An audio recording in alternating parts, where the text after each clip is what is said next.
All right, for the salinity experiment, we're going to create a solution of salt water, and we're going to create that solution to approximate the salinity of ocean water, which is about 3.5% by weight.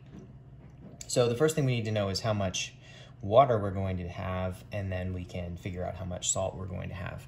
So this is from the first part of the experiment. This is sample E, which was the sample where we used this wood block. So this was sitting in here to measure the buoyancy of this type of wood. So I would like to know what mass of water is in this. And so the first thing I'll do is weigh this with the water in there, and then we'll empty the water out and measure the mass of the glass container.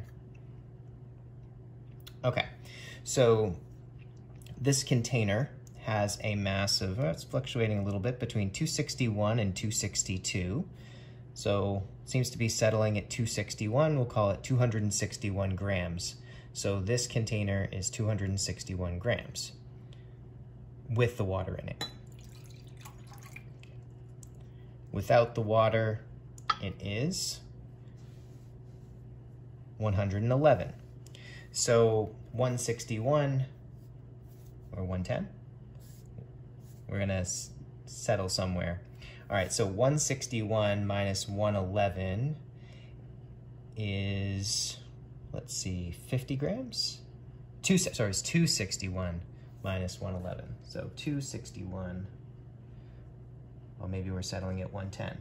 Minus 110 equals 151 grams of water.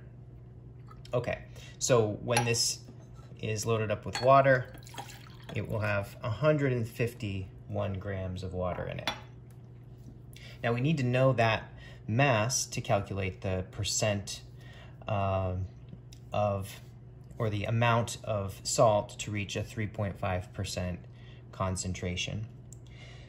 So this amount of salt here, I've already done this in advance, is about 6 grams. So just to show you that, let's put a plate on here and we'll tear the scale. So we're starting out with 0, and we'll add this amount of salt. It should be about 6 grams. Okay. When I add 6 grams to 151 grams of water, I come up with a little over 3.5% solution.